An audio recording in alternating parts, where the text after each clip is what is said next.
من الشيطان الرجيم. بسم الله الرحمن الرحيم. السلام عليكم ورحمة الله وبركاته. Alhamdulillah, Alhamdulillah, Alhamdulillah, Alhamdulillah. Kita terus latih ya, zikiran apapun bukan hanya di lisan, ya. Dan tetapi kita usahakan di dalam hati kita. Itu yang disebut dengan takwa. Alhamdulillah kita tahu secara kognitif segala puji milik Allah. Secara afektif ini yang susah. Secara pengetahuan kita tahu segala puji bagi Allah, tapi hati kita belum tentu merasakan segala puji milik milik Allah. Bagaimana bisa mengetahui itu? Lihat betapa banyak orang yang mengucapkan Alhamdulillah dan dia tahu terjemahannya, akan tetapi dia gampang tersinggung. Seakan-akan inilah aku yang harus dipuji. Kenapa kamu meremehkan aku? Betapa banyak orang yang mengucapkan Alhamdulillah, tapi dia mengumpat, ya, dia mencela, padahal secara kognitif dia tahu semua pujian milik Allah. Berarti kita punya pujian tidak setitik pun pujian yang kita miliki, seluruh pujian milik Allah. Betapa banyak orang mengucapkan Alhamdulillah, tapi perilakunya inilah saya, lihat saya sudah begini, saya sudah begini. Betapa banyak orang mengucapkan Alhamdulillah, menunjukkan inilah saya, orang kaya, inilah saya, orang cantik, inilah saya, orang gagah, inilah saya, punya ilmu, inilah saya, punya titel, inilah saya, punya jabatan. Ini lihat rumah saya begitu indah, ini lihat kendaraan saya, ini lihat. Padahal makhluk langit dan bumi serta isinya, apalagi kita yang kecil, tidak punya pujian, segala puji milik Allah.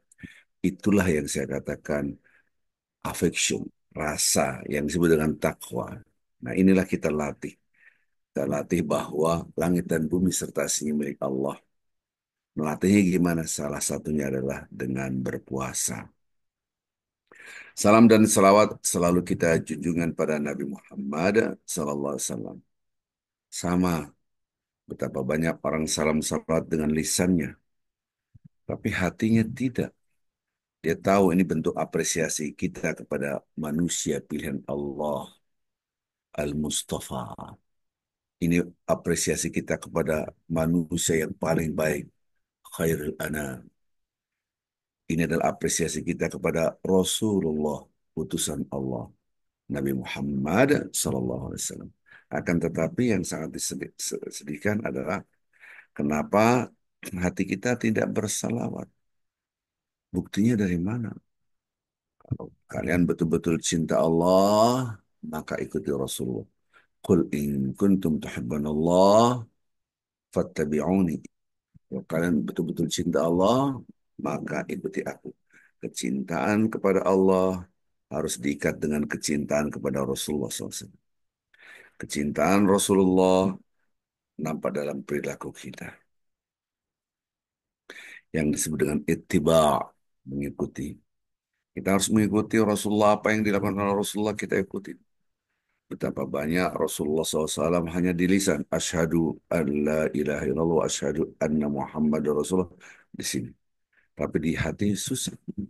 Maka kadangkala kita tidak ada rasa ketika bersalawat kepada Nabi Muhammad SAW. Latihlah. Apalagi hari Jumat, pas ini nisfu Sya'ban 15, jangan 100, jangan 200, jangan 300, di atas itu semua. Allahumma salli wa sallim wa barik ala Sayyidina Muhammad wa ala ali Sayyidina Muhammad. Allahumma salli wa sallim wa barik ala Sayyidina Muhammad. Kalau kita duduk tahiyat akhir, Allahumma salli ala Muhammad wa ala ali Muhammad kama sallaita ala Ibrahim wa ala ali Ibrahim wa barik وبارك على محمد وعلى آل محمد كما باركت على إبراهيم dan seterusnya. Ya Allahumma salli wa sallim wa barik ala Sayyidina Muhammad wa ala ali Sayyidina Muhammad. Allahumma Salli wa sallim wa barik ala Sayyidina Muhammad wa ala ali Sayyidina Muhammad. Terus, 100 kali, 200 kali. Berdiri, duduk berbaring pada hari Jumat. Subhanallah. Lama-lama ada cinta. Ketika kita lihat hadis Rasulullah bersabda, ada perhatian khusus hati dan pikiran kita. Shh, Nabi ngomong apa? Oh, ada rasa. Betapa banyak kita muslim dari kecil, bapak ibu kita, kakek, nenek kita muslim, kita baca hadis seperti kita baca WA, nggak ada rasa. Rasulullah bersabda, oh, nggak ada rasa. Karena tidak ada cinta, tidak ada ikatan batin. Subhanallah. Inilah yang harus kita latih. Takwa adalah rasa. Takwa adalah affection. Takwa hakuna. Takwa itu di sini. Oke. Dan kita asah terus paradigma takwa. Kalau kita mengikuti keinginan kita, maka orang tidak akan berpuasa. Ya, dulu sebelum turunnya ya ayyuhalladzina amanu kutiba alaikumusiyam kama kutiba alal ladzina min qablikum la'allakum tattaqun. Sebelum turun ayat ini, hai orang beriman, diwajibkan kalian berpuasa. Bagaimana umat sebelum kalian, umat kita sebelum kita, bahkan kita, maka sudah berpuasa sebelum umat Nabi Muhammad SAW. Agar kalian bertakwa. Ini adalah salah satu ayat suci Al-Quran yang mewajibkan kita berpuasa. Dulu belum turun ayat ini, maka bentuknya tidak wajib karena belum turun. Jadi bentuknya opsional. Anda bisa puasa, Anda bisa tidak puasa. Karena bentuknya belum kutiba alaikumusiyam, belum wajib. Nah, bentuknya opsional, boleh puasa, boleh tidak puasa. Saya bertanya kepada Bapak Ibu semua, kira-kira orang-orang pada puasa tidak? Mayoritas umat Islam berpuasa atau tidak? Jawabannya adalah mayoritas tidak berpuasa. Diingatkan oleh Allah, wa antasumu khairul lakum in kuntum ta'lamun. Hei, puasa lebih baik kalau kalian mengetahui. Pertanyaan saya, apakah mereka banyak berpuasa? Tidak juga, karena status hukumnya opsional. Apa sih opsional? Opsional itu bukan sunnah. Milih. Anda boleh puasa Ramadan, ini sebelum diwajibkan Ramadan. Kalau nggak puasa, boleh. Tapi bayar fidyah. Tinggal pilih. Kalau sunnah lain lagi ya. Sunnah itu mengerjakan, dapat pahala. Tidak mengerjakan, tidak apa-apa. Anda puasa, iya, akan tetapi tidak bayar fidyah. Kalau tidak mau puasa, tidak apa-apa, tapi bayar fidyah. Pertanyaannya, saat itu, banyakkan orang bayar fidyah atau kebanyakan puasa? Realitanya kebanyakan bayar fidyah. Subhanallah. Kita kalkulasikan saja. Apabila bayar fidyah itu kan satu hari orang makan. Misalnya ada orang makan, sekali makan di warteg, ini berandai-andai ini bahasa saya, sama dengan 20.000. Standar kita yang biasa makan mewah, itu satu kali makan 20.000. Tiga kali makan 60.000 satu hari. Kalau puasa 1 bulan, 60.000 kali 30. 6 kali 3, ya kan? Berarti 1.400.000. Subhanallah. Bayar 800, udah sebulan nggak puasa. Ah, tenang. Ah, kamu puasa? Nggak bayar kan? Iyalah, orang puasa. Dia mikir daripada saya puasa, lapar, haus sebulan. Bayar video aja lah. Allah. Ini standar. Jadi Bapak Ibu kalau Anda memberikan fidyah, standarnya diri sendiri. Jangan sampai kita bayar fidyah yang murih, meriah, yang paling murah, tidak sesuai dengan apa yang kita makan. Oh, ini sangat bahaya sekali ya. Jadi apa yang kita berikan adalah apa yang kita makan. Baik, balik lagi tadi saya tidak bahas hukum fikih. Saya hanya menggugah bahwa ketika bentuknya milih, orang akan milih tidak puasa. Hanya itu saja. Jadi, puasa itu la'allakum tattaqun, agar kalian bertakwa, supaya kita menyadari hidup adalah menjalankan apa yang diinginkan oleh Allah, bukan apa yang kita inginkan. Hidup adalah menjalani apa yang diinginkan oleh Allah, bukan menjalani apa yang kita inginkan. Hidup adalah memperjuangkan semua keinginan-keinginan Allah, bukan keinginan-keinginan diri kita. Langsung terbesit dalam pikiran kita, terus keinginan saya di mana? Ini selalu saya ingatkan. Penting sekali. Dan tolong ini direkam baik-baik dan diwariskan pada anak kita. Hidup itu menjalankan semua keinginan Allah, bukan keinginan kita. Lanjut. Terus keinginan saya mana? Salahnya adalah ketika keinginan kita murni, ada dua kemungkinan. Pertama baik, yang kedua tidak baik. Tidak baik buat diri kita, tidak baik buat keluarga kita, tidak baik buat lingkungan kita. Tidak semua keinginan kita itu baik buat diri kita. Tidak semua keinginan kita baik buat keluarga kita. Tidak semua keinginan kita baik untuk lingkungan kita. Subhanallah. Untuk membedakan ini, baik yang mana, buruk yang mana, Allah.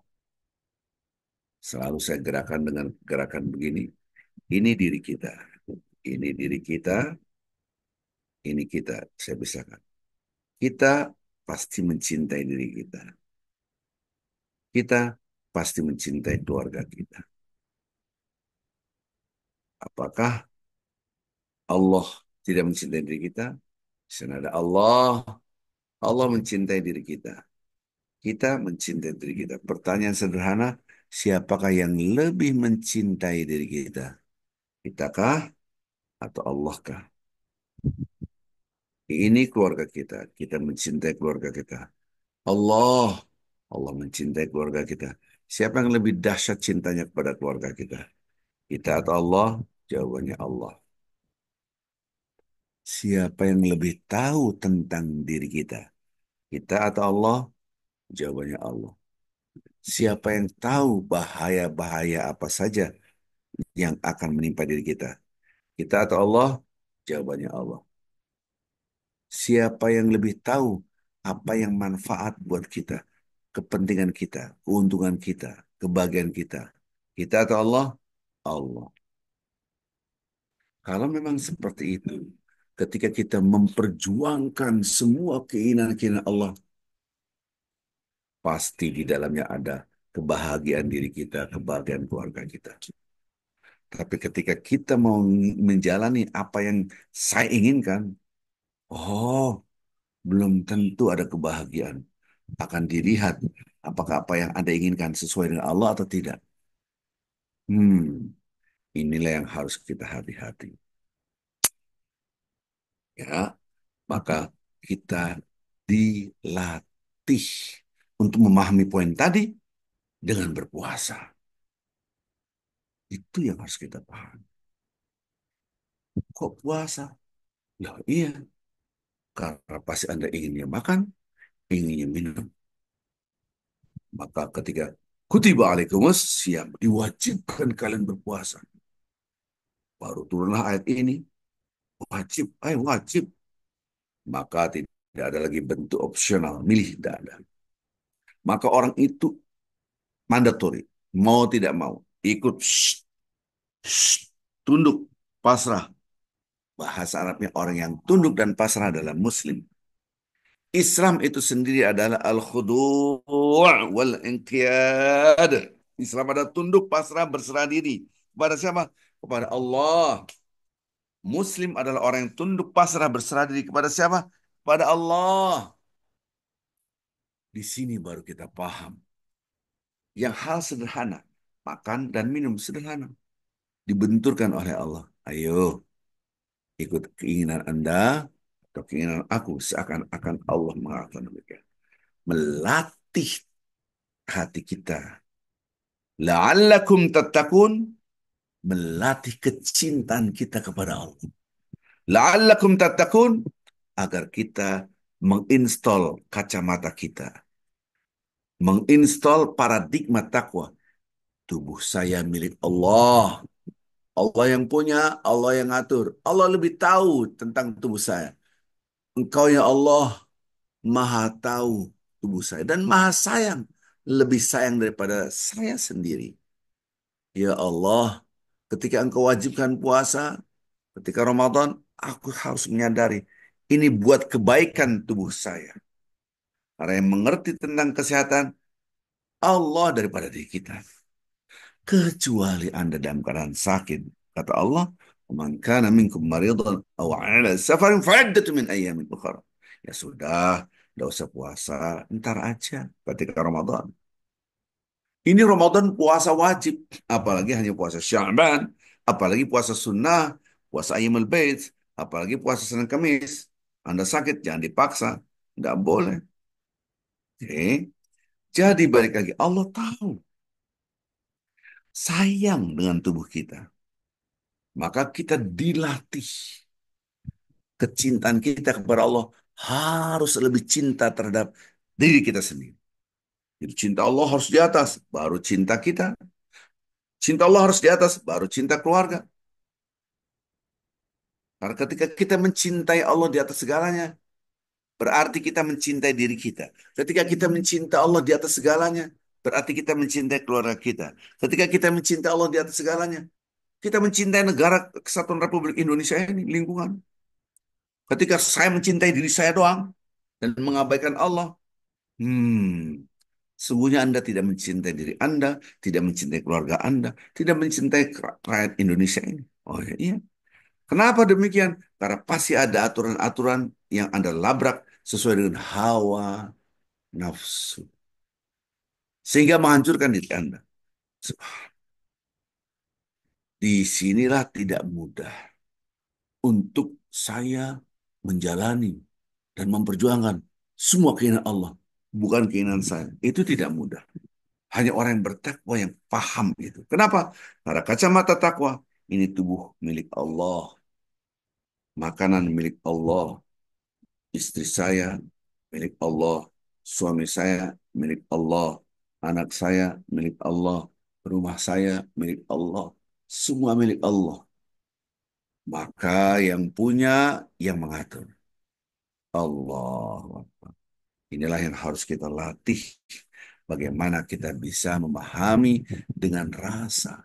Bukan dengan pemahaman sini saja, tapi dengan rasa. Semua milik Allah, milik Allah, milik Allah, milik Allah yang diinstal supaya kita bisa memahami hidup menjalani apa yang diinginkan oleh Allah, bukan apa yang diinginkan oleh saya. Bukan berarti benturan antara keinginan kita dan keinginan Allah, tapi Allah ingin mengingatkan Anda boleh menjalankan semua apa yang Anda inginkan, asalkan sesuai dengan Allah. Tapi ada keinginan-keinginan kita yang benturan dengan keinginan Allah, stop.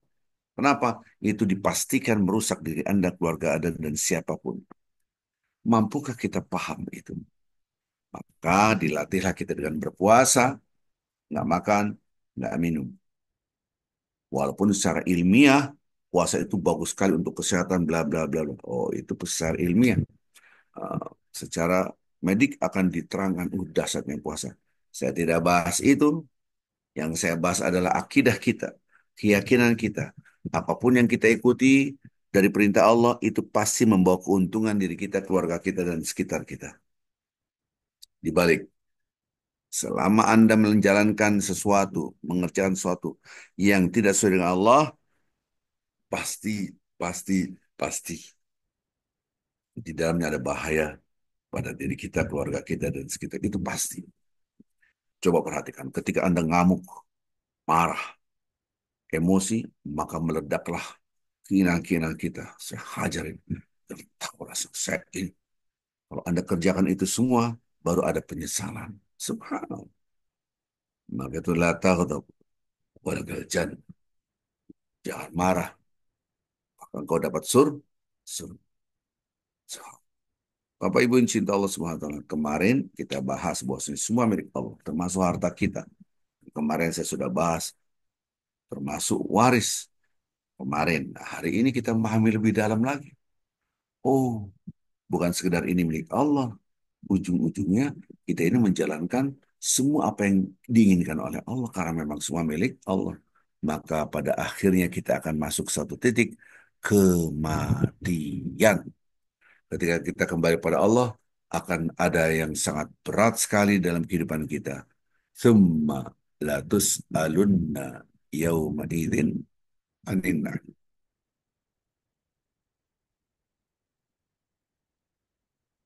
Ada orang datang, bapak-bapak, hartanya berlimpah, titelnya banyak, status sosial tinggi, katakan, Pak Ustadz saya punya masalah berat, masalah yang besar. Saya bilang, tunggu ya, kita ngobrolnya setelah sholat Ba'diyah, setelah sholat Ba'diyah. Ini penting, ya, sholat Ba'diyah juga penting, sebentar, sabar. Selesai sholat Ba'diyah, langsung, Pak, Bapak masalahnya apa? Dan cerita, hampir nangis. Saya bilang, ya Allah, itu bukan masalah. Kaget dia. Masalah terbesar adalah ketika kita menghadap. Pak, saya bilang, Bapak itu kan masalah. Masalah terbesar dalam hidup kita adalah ketika kita wafat, berat pertanggungjawabannya di hadapan Allah. Itu terbesar, tidak ada lagi setelah itu. Nah, itulah nanti kita akan bahas bagaimana kita memahami kehidupan ini yang terberat ketika kita wafat, mempertanggungjawabkan semua apa yang kita lakukan di muka bumi. Itu terberat, nggak ada lagi masalah terberat dari itu. Nggak ada lagi. Wah, saya ini sakit-sakitan berat, bisa wafat. Orang sehat pun wafat. Sakit itu bukan masalah berat. Masalah berat adalah ketika orang berbuat maksiat, tidak bertobat, wafat. Itu beratnya luar biasa. Tidak ada lagi tandingannya. Subhanallah. Mudah-mudahan kita bisa memahami ini semua dengan hati kita lagi, bukan dengan ini, gitu kan? Sehingga kita paham apa yang kita kerjakan puasa-puasa sunnah sekarang ini. Nah, kalau Anda terbiasa puasa sunnah, lanjut sampai akhir bulan Sya'ban. Paling Hamin satu Ramadan kita berhenti supaya kita tidak masuk dalam yaum syak, hari keraguan. Tapi yang tidak biasa puasa selesai setelah nisfu Sya'ban tidak dianjurkan berpuasa. Bagi yang jarang berpuasa, tapi bagi yang biasa terpuasa berpuasa. Ingat, puasa itu ada software inti la'allakum tattaqun, agar kita bertakwa. Bertakwa itu kita tahap paham bahwa apa yang kita lihat, apa yang kita rasakan, semua milik Allah Azza wa Jalla. Tidak ada yang kita miliki. Dan pada akhirnya, aku mengikuti apa yang Allah inginkan. Karena Allah hakikatnya yang memiliki aku. Dan memiliki lembaran hidup aku. Ikut-ikut Allah. Subhanallah. Maka ketika puasa dibenturkan keinginan kita, keinginan Allah. Mana mana yang lebih prioritaskan? Kira-kira gitu. Itu kita melatih cinta kepada Allah harus lebih di atas cinta terhadap diri kita sendiri. Subhanakallah bihamdik. Asyhadu an la ilaha illa anta. Astaghfirullah wa atubu ilaik. Assalamualaikum warahmatullahi wabarakatuh. Waalaikumsalam.